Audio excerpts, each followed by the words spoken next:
Welcome to the Happy House Hunters. Today's topic is all about what is your freedom number. So listen in as Jessie and I discuss this very important topic. Now, bear with me because I'm going to share my screen and we're going to go over to Jessie in just a moment. It takes me just a hint of time to get over there, so bear with me. And here is Jessie. You are watching on Facebook or YouTube or Instagram or LinkedIn, wherever you are, you are going to be able to ask questions, get involved. And this topic today we have is super interactive. So we want to hear from you in the chat. Go ahead and let us know now where you are listening in from, and let us know if you have any rentals already and what your portfolio looks like, because that is going to be important as we talk through our topic. So we are talking today about your freedom number. And Kathy, what is your freedom number, just high level? And then I'll introduce you. High level freedom number. It's having enough cash flow that you can make that day job optional. Okay, so that is what we're aiming for here, is day job optional. What does that look like for your rental or real estate business to make your day job optional? And my guest today is Miss Kathy Benner, who has been a longtime friend, mentor. I admire you just so much, everything you do for the Columbus and really nationwide real estate community. You're just such an asset, and we're so excited to have you here today. So why don't you introduce yourself a little bit and explain why you're even able to teach us about a freedom number? Boy, am I able. And here's why. First of all, thank you for having me on. I love this format with you and chatting, and then seeing what kind of questions that are going to pop up as we discuss this particular topic. But for me, I'm in the Central Ohio area. And for those of you that are listening, that kind of gives you a perspective on where I'm coming from geographically. And for me, I always struggled financially all through my 20s and 30s, as many of us do, especially, you get out of college and, it's just tough. I get it. It's tough. I found myself being a single mom, and I needed to, put a roof over our heads and put food on the table and all of those things. So I ended up working a couple of, I say minimum wage jobs. They probably weren't totally minimum wage, but not the wages that, the university president is making, that sort of thing. So I'm out there struggling. I had a car that I was having trouble keeping it running. I really couldn't afford to buy a new car. I mean, you get it. We've all heard the story, the struggling single parent. And so my aha moment came when, again, I was in sales, and sales is tough. If you've ever been in sales, it's kind of tough. And so I was in sales, didn't know what I didn't know. I just kept pushing ahead. And every time I would learn something new, I would give it a try. And, I was trying and failing and failing and trying and trying and failing, but I still kept pushing forward because I knew I had this little girlie to take care of. She's all grown, by the way. I have 3 beautiful grandchildren now. And so the grandchildren are almost grown now. Oh gosh. So, yeah. Kathy, if you want, you don't have to do it. Can you tell everyone your age? Because I cannot believe it. Yeah, I'm pushing 70. She is not. I am. I don't believe it. Yeah. And so I have a daughter in her 40s, and I have a grandson that is a Marine, and I have a granddaughter that is in college at University of Cincinnati. And then I still have one little guy. He's 11, so he's still full of vinegar. He's the youngest grandchild. So anyway, through all of my struggles, and being in sales, I wore at the time acrylic nails. Now, acrylic nails aren't as big a deal today as they were back in the 80s when I was going through all this. But I went to get my nails done, and my nail tech was this 19-year-old. Jessie, have you heard this story? I have. I've heard. Yeah, my nail tech was like 19 years old, and I asked her, I was feeling kind of bad for her because I thought, she doesn't have any college, and she's just, eating bonbons, waiting for a manicure to walk in. And when she told me how much money she made, it was rather shocking to me. So I made the decision right then that I was just going to get my license and I had yet a third job. I was going to just do nails, a couple evenings a week and just try to save up some money because by then I was going through my 30s into my early 40s myself. And I didn't have any retirement planned. And I thought, you know what, I'm down to like 20 years here from like 40 to 60 to figure this out. And so I thought, well, if I could just do some nails a little bit, I can save that. And that maybe I could start putting it into an IRA or something to try to, get a retirement. And that was my first aha moment, was that I could make money in the cosmetology industry. My second aha moment was when I realized, and this hit me like a brick, Jessie. I couldn't believe it. It hit me all of a sudden. I'm out there doing my job, my day job still in sales, and I'm doing nails a couple nights a week. And I thought to myself, why are these people, we always see other people clearer than we can see ourselves, right? I thought, why are these salon owners paying rent in these shopping centers and they run these salons for 20, 30 years and they end up with a shoebox full of rent receipts? Why don't they buy a building? Love it. Why don't I buy a building? What am I thinking? So that's how it started. That was my big aha moment. How long ago was your first purchase? Early on in my 20s and 30s. I bought a mobile home when I was like 18, because I was going to be a homeowner and I couldn't afford a house. So at 18, I did buy a mobile home. And so again, I had purchased something to live in, but I never purchased anything as an investment until I was in my 40s. Okay. So this was in your 40s. Yeah. So this is my early 40s, maybe 40, 41, 42, somewhere in that range. I decided that I was going to buy my own salon building and that I was going to be a salon owner and that I was going to hire the booth renters is the term that it's called. That's the old term. It's actually independent contractors, but in the salon industry, we call them booth renters. And so it's where the stylist or nail tech simply rents a booth. They simply rent a station out of the salon. So I didn't have to manage the staff. I didn't have to manage the clients. I didn't have to manage the products. All I had to do was manage the real estate. Yes. And so that's how I actually got started. So I went for the first couple of years, built up a little bit of equity in my first building. As I paid the mortgage down and it appreciated, there started to be, some equity there. So I leveraged that equity on a commercial line of credit and I bought a second salon. Okay. Love it. Smart, savvy. Yep. 2 or 3 years down the road, I did a third and then a fourth and then a fifth. So I ended up retiring in 25 years with 5 commercial buildings paid for instead of having a shoebox full of rent receipts. And that became my retirement. What a story of just seeing a need for something and seeing an opportunity and not making excuses and going for it and making it happen. It's incredible. Again, that's the 50,000 foot view. For those of you that are listening, there was zoning issues we had to go through because I had never done commercial real estate. I barely had done residential real estate. I mean, I bought a condo to live in. And I bought that mobile home early on, but I wasn't a real estate investor. So like Jessie, I kind of got into real estate by accident. Total accident. So now I'm like, holy crap, I don't know what I'm doing. I got to figure this out. So I remember looking in the mirror saying, Kathy, you're smart enough to figure this out. You are smart enough to figure this out. I didn't have a Jessie that I could go to and say, what do I do about this? I didn't have a Kathy that I could say, what happens if this happens? How do I handle this? I just had to look in the mirror and say, you know what, girl, you are going to figure this stuff out. This was before this was all on the internet too. So you were really figuring it out. Well, and there weren't a lot of females. And now I'm going to tell on my hometown. Oh my gosh, this was so shocking to me. Now picture me. I know I look a little younger than I am, but I was 42 years old. I did not look 16. Okay. I was 42 years old. I go into my zoning office. I said, I just bought this house. The block is zoned commercial already. I want to open a salon. What do I need to do?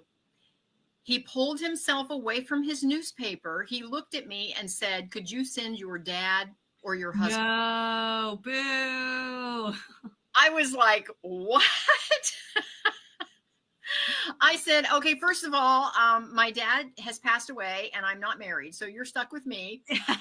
And he said, bring lots of money. And he went back to reading his newspaper. Oh my gosh. Yeah. That was the reception that I got from our zoning office on my very first commercial building. And I mean, Kathy, you, through all this, you made it work and you found yes, your freedom number. I did. Yeah. So let's talk about it. If, you know, you kind of defined the freedom number is the option to leave that 9 to 5. And so, you know, for everyone listening, y'all, let us know, are you in a 9 to 5 job, or are you already working for yourself and you're trying to figure out when you can kind of, you know, take a step back, whatever it is? Because that's my situation. Like, you know, I've been an entrepreneur since 2018 and we have, you know, 3 different businesses that I manage. And it is a full-time job. And yes, I'm working for myself and it's beautiful and I love it and I wouldn't change a thing, but I am working. I work a lot. And so I'm looking for myself, my freedom number. When am I comfortable to take a step back? If you guys are, you know, at your W-2, when are you comfortable to maybe go part-time like Matt Hill did, who was on a few weeks ago, last week? You know, when can you actually take that step back? So I want to figure out, like, let's talk through it. How would we go about figuring that number out?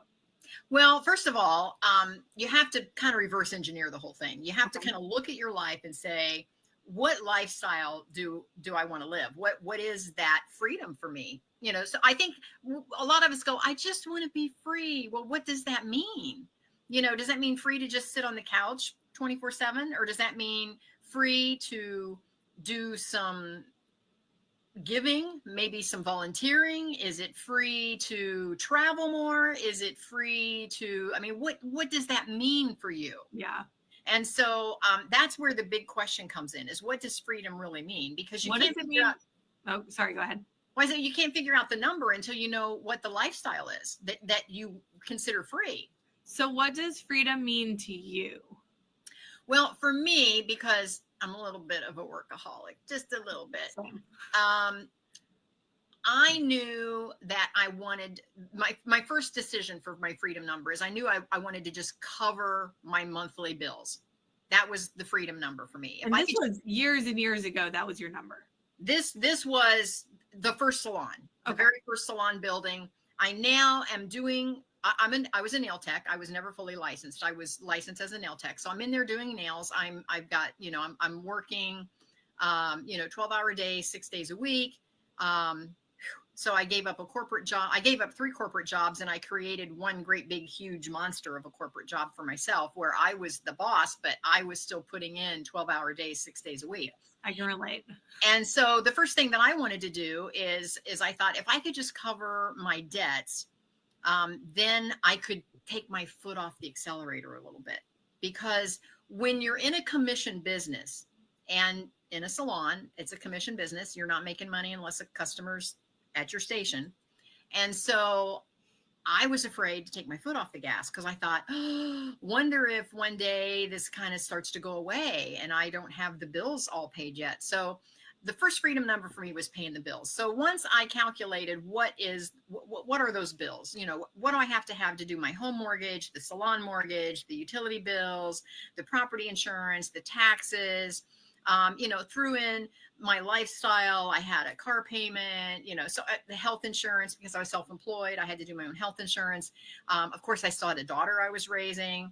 And so I just put everything on the list that I had to pay for every month. And that became my freedom number. I thought if I could generate enough cash flow over and beyond these expenses in passive income from rental income, then that could be my freedom number. So that was step number 1. So you guys, this is your homework right now as you're listening, is pull up a Google Excel, pull up a, you know, piece of paper and a calculator and start writing down all those expenses that we just named. Plus, you know, you may have some investments that you make, or you may have just a wide variety, your health insurance, all this. Write down everything that you have to cover.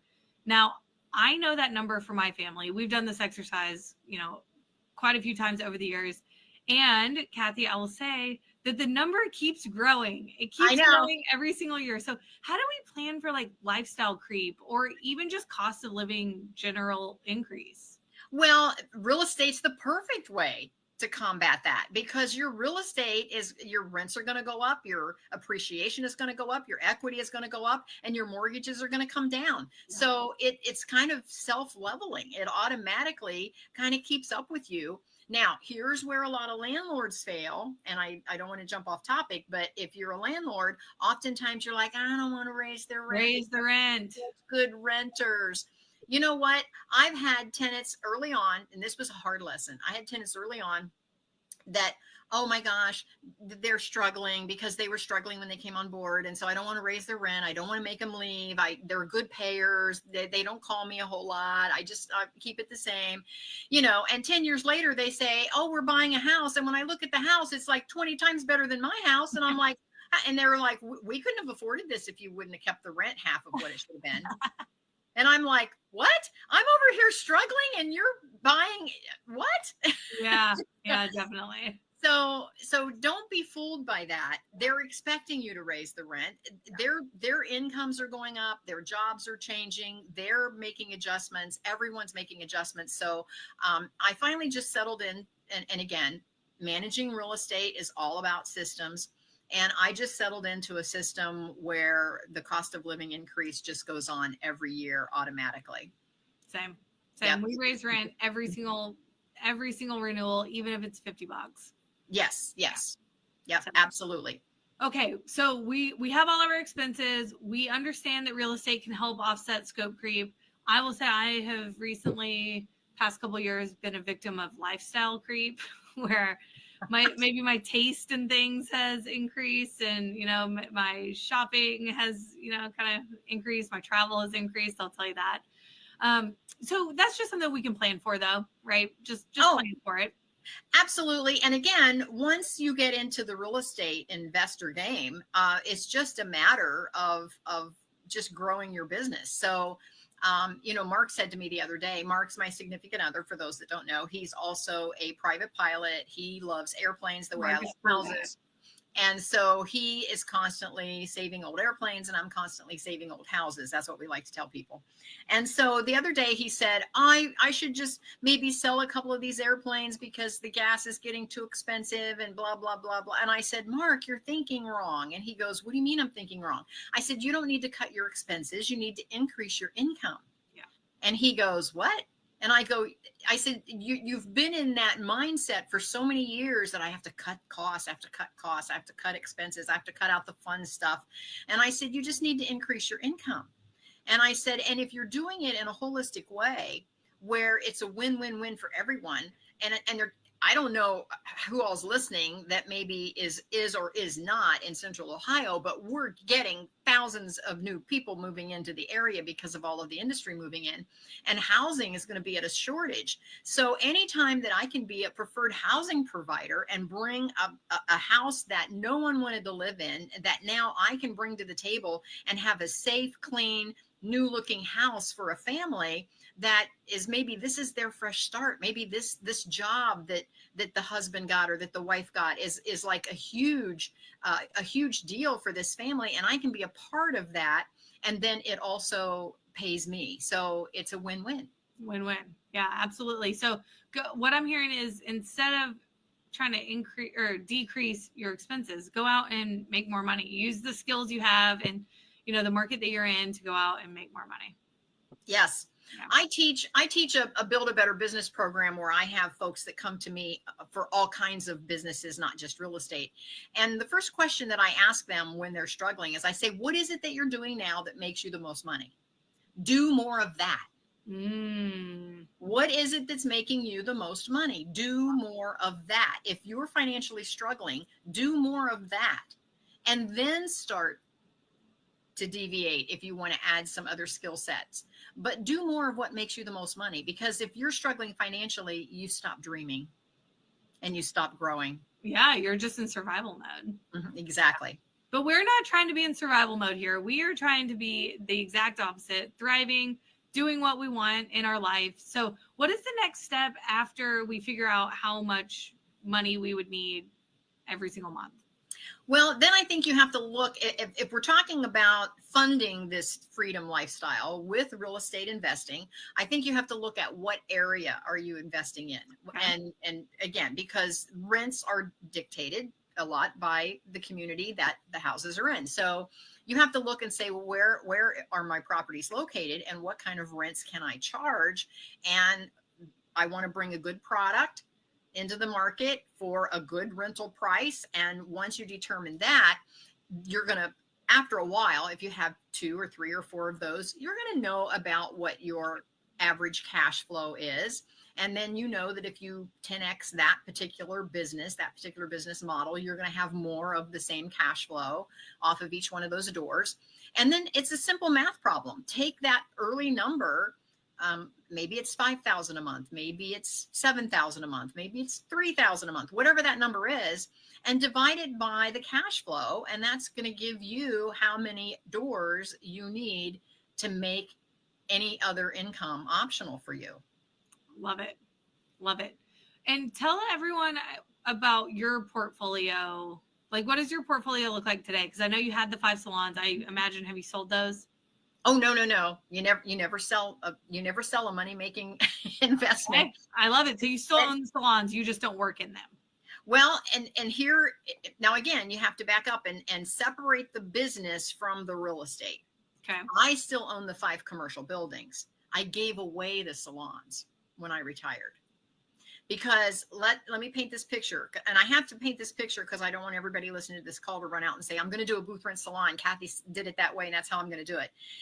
It's a whole different animal. Let me tell you, if you've not worked with 20 women all arguing about somebody borrowed my hairspray, then it's not the business for you, because there's a nightmare. There's a lot of drama, I'll just say.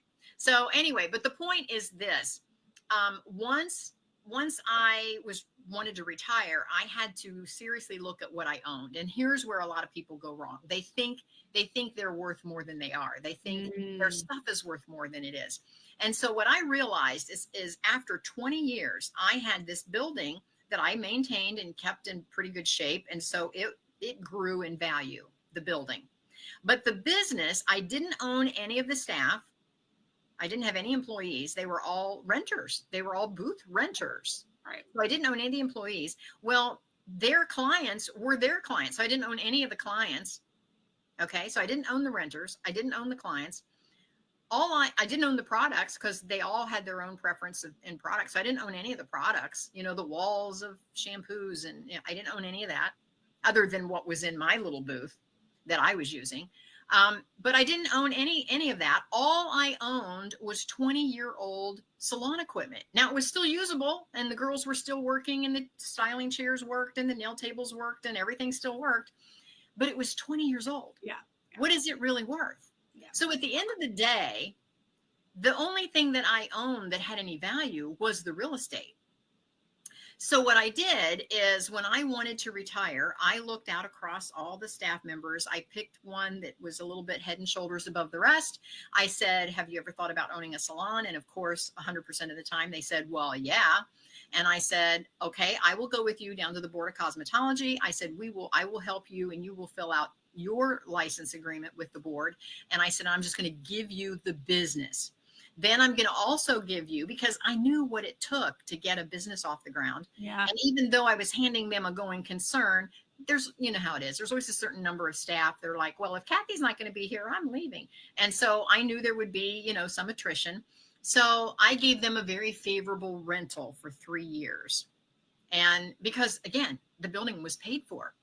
And so I gave them a very favorable rental for 3 years, because I know it takes 3 to 5 years to finally get on your feet, or to feel like you're on your feet. I get that. And so I gave them all the equipment, and I said, now the only caveat is if you upgrade the equipment, I don't want the old stuff back. You've got to get rid of it. Don't call me. Yeah. I don't want a garage full of those hair.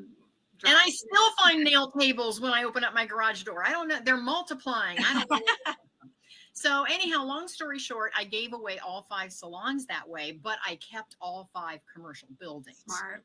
And I gave them all really good rental rates to help them get started. So it was a win-win. They had a going concern. The staff that was there didn't have to find another place.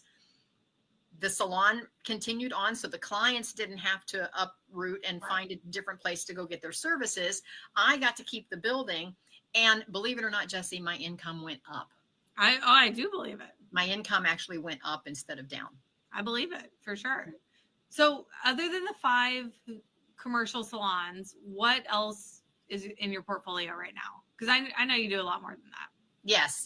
Because as I was working in the salon business and I had these 5 buildings, there came a point, because again, the more you push the rock up the hill, you're rolling it up the hill. Once it peaks and starts rolling down the other side, you better just get out of the way, because it'll pick up speed. Well, my financials started picking up speed to the point where I had to buy something. So I decided I was going to buy some residential properties, because I needed some place to put some of this cash, because I still had my foot on the accelerator, working 12-hour days doing the nails. And of course, I'm still making money to pay all my bills. I hadn't quit the day job yet. And the rental income was taking care of all of the expenses of the buildings. And so all of a sudden I was like, oh, I got to do something with some of this money. So it was twofold. Number one is I started buying single family. So I did buy a couple of duplexes. I did buy 1 4-plex, and all of this was working out really well for me. And then I decided that I wanted to diversify a little bit. So then I did some short-term, some midterm, and long-term in that whole residential sector.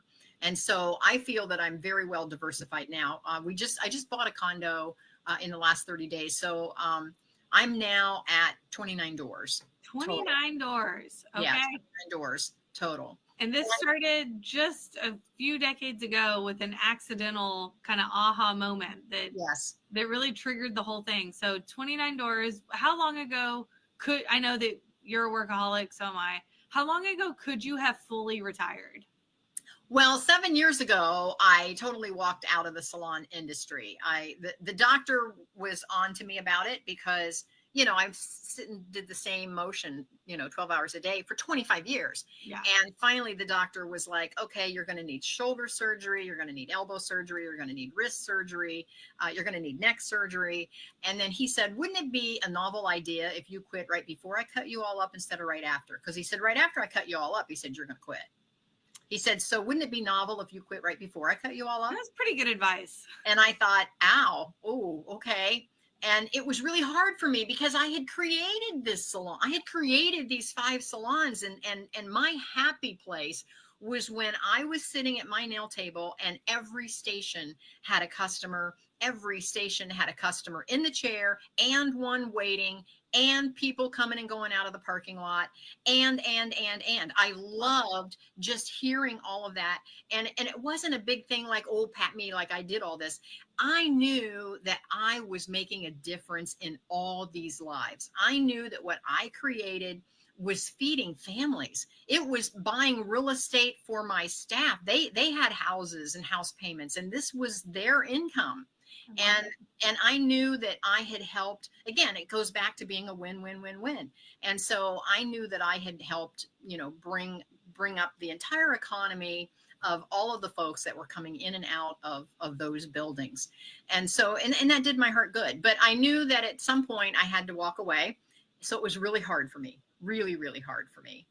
And I had to get a coach. So coaches like Jessie are very important. I had to get a coach, because I couldn't walk across that finish line. I just couldn't. Because it was, I identified as the premium salon in 5 different cities.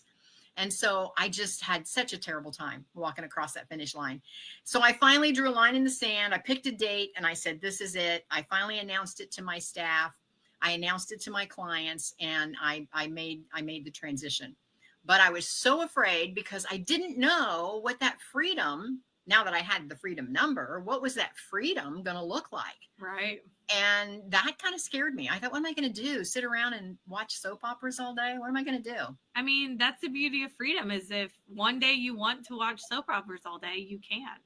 And if the next day you want to go for a 5-hour hike, you can do that too. Exactly. But I wanted now to build a legacy. I wanted now to make my life mean something. And I knew that the only way that I could do that was to start giving to that younger version of me, that girl that, you know, came up with a car that wouldn't run, sitting at the red light, wondering if the gas tank had enough gas in to get her to work, and seeing somebody whiz by on a bicycle and thinking, that could never be me because I have to work. What do those people do anyway that they can be riding their bike in the middle of the day? Right. Well, now I get to be that girl I riding my love it. bike in the middle of the day. I love it. So you, Kathy, have achieved the dream. You've achieved the dream, and you spend your time just kind of real quick. How would you like? What does a normal week look like? Well, again, I like being busy, so I create my own craziness because I can. I can relate. So one of the things I did is I opened up my home as a bed and breakfast. I love it. We have guests that come in from around the world. So oftentimes in the mornings, I'm chatting with guests from India or China or Germany or wherever they come from. And they walk through my living room and they pay me to stay here. And so I'm generating some income on the bed and breakfast. And that is my travel fund, my bed and breakfast money. And so when we do travel, I simply just block off the dates so that I don't have guests here when we're traveling. And our goal is to do 2 international trips a year. Love it. I never got to do before. Most recently, Mark and I backpacked across London and Paris. Very cool. And that was so much fun. And we chose to backpack because we wanted to be, we didn't want to just whiz by and miss everything. And you see so much more when you're walking. For those of you that are walkers and hikers, you get what I'm talking about. So anyway, that's what I wanted to do, was travel more. And so we do some of that. I did buy a condo in Florida because Mark, he says he's not a workaholic, but he is too, on airplanes. And so it forces both of us to kind of step away when we go down there. Down. Yeah, we walk on the beach. We have a whole slew of friends down there as well, because we've been there now 7 years. And so for the most part, it's reading and writing and hiking and biking and traveling. And I spend, oh gosh, a few minutes each morning on the real estate. But unless I'm in the middle of a move out or a move in or buying another property, the real estate with just 29 doors. And again, for some of you that are getting started, you're like, oh my God, 29 doors. If you put it into systems, then there's not a lot of work with just super manageable. Yes, that's super manageable, because a ton of my friends, well, like Jessie, have a lot more properties than 29.